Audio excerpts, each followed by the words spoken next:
Sziasztok, üdvözlök mindenkit, és ma egy igazán izgalmas téma következik, ez pedig nem más, mint a Keychron Q3 Pro. Aki figyelemmel kíséri a Keychronnak a Q-szériáját, az tudja, hogy ott full fémház, double gasket design és egyéb nyalánkságok találhatók meg. A mai videóban egy kicsit arra mennék rá, azon kívül, hogy bemutatom ezt a Q3 Pro-t, hogy mi a különbség a sima Q és a Q Pro széria között. Tartsatok velem!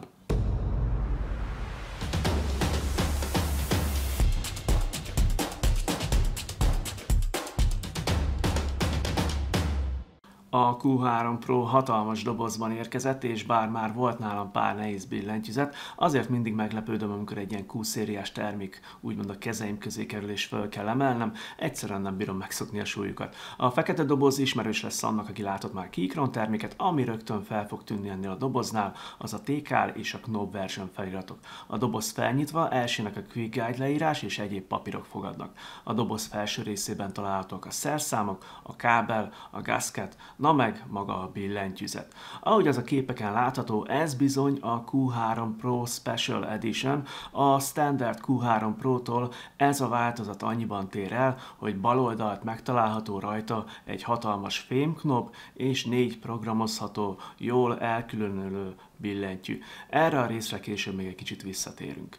A billentyűzet méretei az előbb említett dolgok miatt kicsit nagyobbak lettek, tehát a hosszúsága 415 mm, a szélessége 144 mm, a magassága elől 17,8, míg hátul 31,4 mm lett.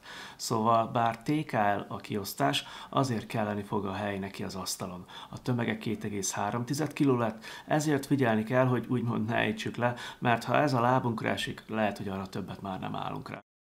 A teljes felszereltség Q3 Pro SE ISO változatból csak fekete CNC alumíniumházzal kapható, de barebone változatból létezik ezüstszürke és olivazöld változat is. A standard Q3 Pro ISO változatból csak készre szerelten és csak fekete színben lehet vásárolni. Legjobb tudomásom szerint jelenleg csak a videóban szereplő SE változat érhető el hazánkban. A Q3 Pro, ahogy azt a felvételeken is látjátok, hozzám angol felirattal érkezett meg, és nagyon senkit sem fog meglepni, hogy ez is OSA profilú, ami ugye az OM profil egyik módosított változata. A feliratok ezúttal is áteresztik a fényt, és bizony ABS-sel lesz dolgunk. Számomra ez továbbra is egy kicsit fájó pont, úgy érzem, hogy ez a billentyűzet azért megérdemelt volna egy PBT keycapsetet. Ez azért is furcsa, mert hogyha fölmegyünk a hivatalos honlapra, akkor ott a standard Q3 Pro-t ezúttal PBT keycapsettel árusítják. Ami még fel fog tűnni, hogy ez a változat egy fekete, szürke színű összeállítású keycapsetet kapott, ami szerintem nagyon jól néz ki. A keycapek alatt a Keychron saját fejlesztésű banana switchei találhatók, ezekről azt kell tudni, hogy ugyanúgy taktilisek, mint a barna testvéreik, csak kicsit nagyobb erő kell hozzájuk, hogy aktiváljuk, cserébe rövidebb buton járnak. Érzésre ez nekem jobban bejött, mint a hagyományos barna kapcsolók.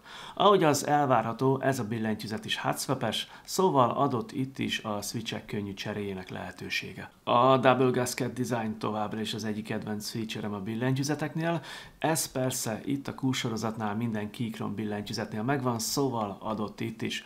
A dobozban még további geszketek találhatóak. A billentyűzetben lévő plate itt rugalmas polikarbonát lett, ellenben a Q3-mal, ahol ez még acél volt. A billentyűzetben itt gyárilag is megtalálhatóak a különböző habszivacsok, amik ténylegesen remekül tompítják a gépelési hangokat. A stabilizátorok sem változtak a standard Q szériához képest, továbbra is kicsavarozhatóak és kicserélhetőek igény esetén, bár szerintem abszolút nem indokolt ez a dolog, nagyon jók a stabok itt gyárilag.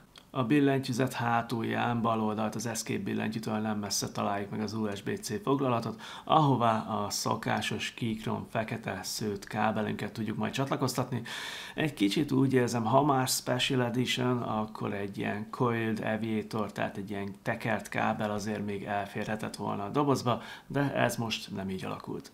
A billentyűzet ház alján, mivel ugye fémházról van szó, természetesen lábakat nem kell keresnünk, viszont a fém kiképzéseit nagyon vagányul néz ki ezzel a barázdált tagolt megjelenéssel, illetve középen a Keychron felirattal.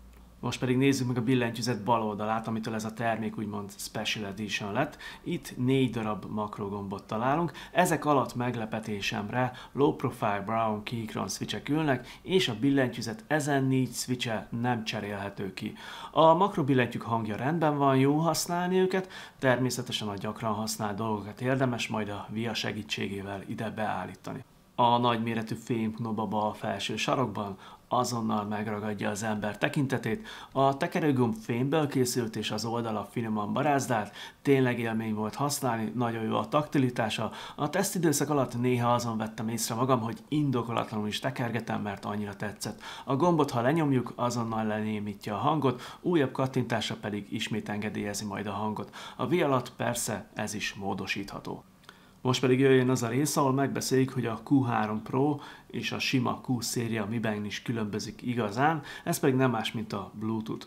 Ha közelről megnézzük a Q3 Pro S-ét, akkor fel fog tűnni, hogy a fém kialakítás jobb hátul egy kicsit meg van nyitva, és oda egy műanyag felület került beépítésre. Pontosan azért, hogy a Bluetooth adóvevő ott kényelmesen tudjon kommunikálni. Mivel nekem a Bluetooth mindig is fontos volt, ezért eddig a sima Q széria kimaradt, most viszont a Q Pro széria elgondolkoztatott. A Bluetooth 5.1 itt is hozza a kötelezőt, billentyűzetünkkel képesek leszünk további 3 eszközhöz csatlakozni vezetékmentesen. A Bluetooth kapcsoló itt szintén hátul az USB-C bemenet mellett található meg, akárcsak a Windows és Macintosh közötti váltógomb. A 4000 mAh-órás aksi fények használata nélkül 300 óra üzemidőt biztosít. Ha bekapcsoljuk az RGB-t, úgy kb. 100 óra használat után fog lemerülni a Q3 Pro. Ne feledjük, míg a kábeles használatnál a polling rate 1000, addig Bluetooth esetén ez csak 90 Hz lesz. Az RGB fények ezúttal is 22 féle sót tudnak bemutatni, és alapból a jobb felső sarokban lévő dedikált gombbal tudunk közöttük váltani. Persze a fényjáték továbbra is személyre szabható a VIA segítségével. Ezúttal ide a videó végére tettem be a hangtesztet, hallgassuk meg közösen, hogy hogyan is szól a Q3 Pro SE.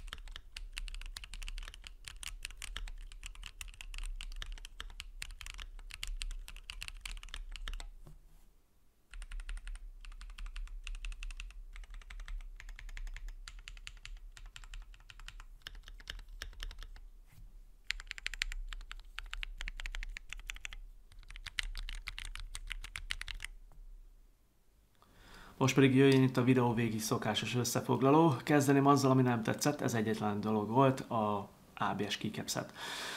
Értem, hogy ISO, meg értem, hogy nincs akkora piac erre, de azért egy PBT-t megérdemelt volna ez a billentyűzet, ha már Special Edition.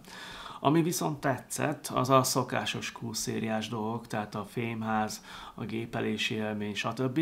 Ez mind-mind bejött, de ami még igazán tetszett, az a bal felül lévő knob. Nem gondoltam volna, de ez tényleg nagyon jó cucc lett. Amikor kicsomagoltam a terméket, úgy voltam vele, hogy hát ez nem biztos, hogy nekem annyira tetszik, de amikor elkezdtem használni, rá kellett jöjjek, hogy nagyon jó.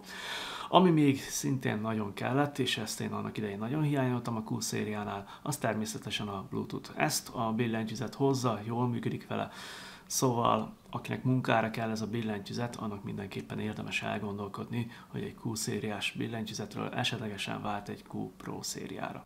Ez lett volna a Q3 Pro SE bemutatója, remélem tetszett a billentyűzet, és hát a videó is. Amennyiben megtetszett a termék, akkor lehetőséged van az Afterwords oldalán, hogy megvásárold azt. Ha gondolod, használd a videó leírásában lévő promóciós kódomat, hogy egy kicsit faragjál a végső árból. Köszi, hogy megnéztétek a videót, találkozunk legközelebb is, sziasztok!